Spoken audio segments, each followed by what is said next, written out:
Hello दोस्तों, welcome to the channel exam genius. आज की इस वीडियो में हम शुरू करने वाले हैं हिंदी के पहले चैप्टर को, मतलब कि बातचीत अध्याय को। यह एक ललित निबंध है। वीडियो में मैं आगे इसकी समरी देने वाला हूँ, मतलब कि सारांश देने वाला हूँ। और वीडियो काफ़ी इंटरेस्टिंग होने वाली है, इसलिए वीडियो को लास्ट तक देखें। इस वीडियो में मैंने ऑब्जेक्टिव क्वेश्चंस, सब्जेक्टिव क्वेश्चंस सारे ही कवर कर लिए हैं, तो वीडियो को अंत तक जरूर देखें। तो दोस्तों, बातचीत पाठ एक ललित निबंध है, ठीक है। तो सबसे पहले हम लेखक परिचय के बारे में थोड़ी जानकारी लेंगे, फिर हम आगे बढ़ेंगे। तो इस पाठ के लेखक हैं बालकृष्ण भट्ट, जिनका जन्म 23 जून 1844 को इलाहाबाद, जो वर्तमान का प्रयागराज है, उत्तर प्रदेश में हुआ था। इनकी मृत्यु 20 जुलाई 1914 को हुई थी। माता का नाम पार्वती देवी था, जबकि पिता का नाम बेनी प्रसाद भट्ट था। उनकी शिक्षा की बात करें तो प्रारंभ में संस्कृत का अध्ययन किया इन्होंने, और 1867 में प्रयाग मिशन स्कूल से एंट्रेंस की परीक्षा दी। इनके कौन कौन से कार्य हैं, तो मिशन स्कूल प्रयाग में अध्यापन 1869 से 1875 तक, CAV स्कूल में संस्कृत का अध्यापन 1885 में, कायस्थ पाठशाला इंटर कॉलेज में अध्यापक नियुक्ति हुई इनकी 1888 में। बात करें इनकी रचनाओं की, जहाँ से काफ़ी सारे क्वेश्चंस आते हैं, तो उपन्यास इन्होंने बहुत सारे लिखे, जैसे कि रहस्य कथा, नूतन ब्रह्मचारी, जो कि बहुत ज़्यादा इंपॉर्टेंट है, कई बार MCQs आ चुके हैं इस पर्टिकुलर उपन्यास के लेखक के बारे में। 100 अजान एक सुजान, गुप्तवैरी, रसातल यात्रा, उचित दक्षिणा, हमारी घड़ी, सद्भाव का अभाव। बात करें नाटकों की, तो कुल इतने सारे नाटक हैं, जिनमें से इम्पोर्टेंट है पद्मावती और शिशुपाल वध। बाकी आप वीडियो को पॉज करके देख सकते हैं। यहाँ से हम अपने सारांश को शुरू करते हैं। बातचीत शीर्षक निबंध आधुनिक काल के प्रसिद्ध निबंधकार बालकृष्ण भट्ट द्वारा लिखा गया है, जिसमें वाक शक्ति यानी हमारी जो बोलने की शक्ति है, उसको लेखक ने ईश्वर का वरदान बताया है। बालकृष्ण भट्ट जी कहते हैं कि वाक शक्ति अगर मनुष्यों में न होती, मतलब बोलने की कला अगर हम मनुष्यों में न होती, तो ये सृष्टि जो है गूंगी सृष्टि की तरह प्रतीत होती। वे कहते हैं कि बातचीत में वक्ता को, यानी जो बोलता है, उसे स्पीच की तरह नाच खराज जाहिर करने का मौका नहीं दिया जाता। मतलब स्पीच में आपने देखा होगा लोगों को कैसे स्पीच देते हैं कि आपका हम ज़्यादा वक्त जाया ना करते हुए ये बात बताने वाले, और बहुत तरह के नखरे दिखाते हैं वो। लेकिन बातचीत में ऐसा कुछ नहीं है। बातचीत में वक्ता को स्पीच की तरह नाच खराज जाहिर करने का मौका नहीं दिया जाता है।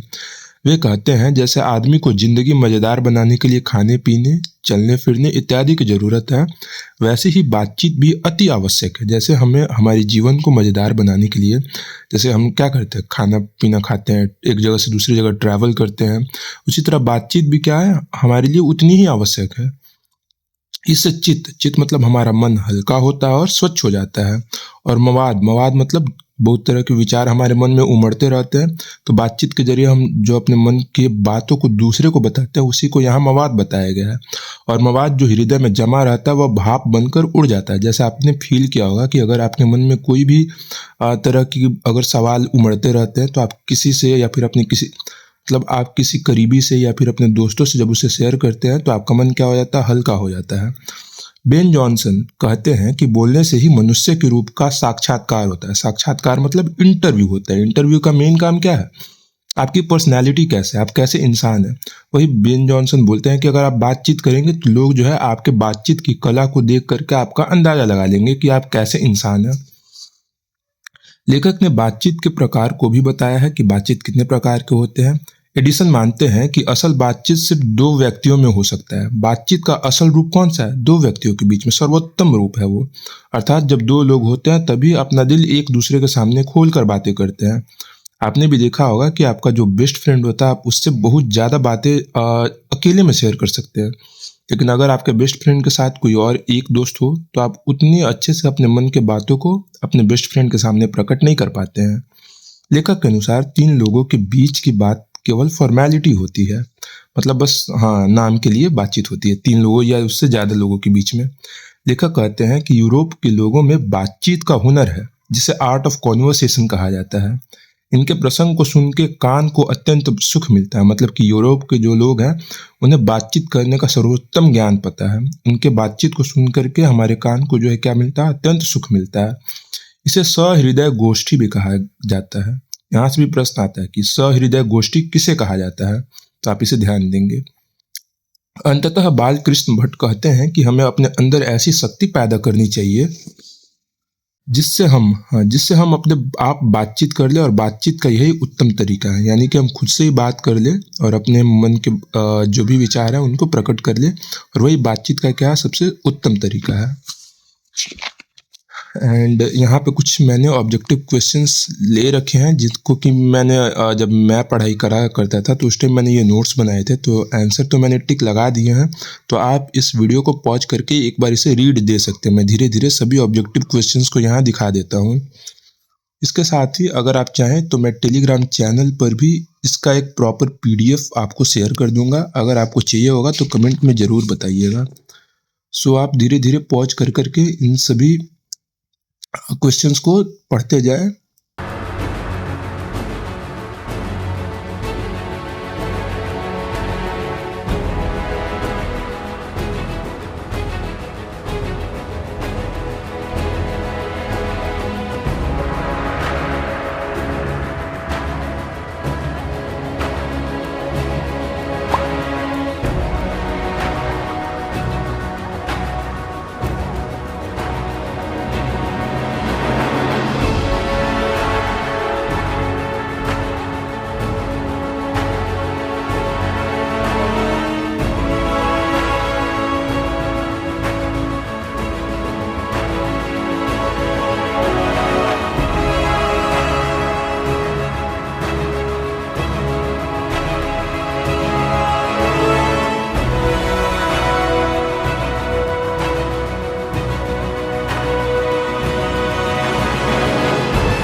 आज की इस वीडियो में हमने डिटेल में बातचीत अध्याय के सारांश को देखा, ऑब्जेक्टिव क्वेश्चंस देखे और सब्जेक्टिव क्वेश्चंस भी देखे।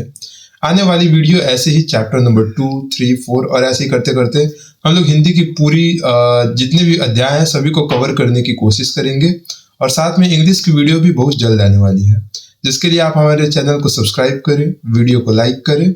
और आज के लिए बस इतना ही।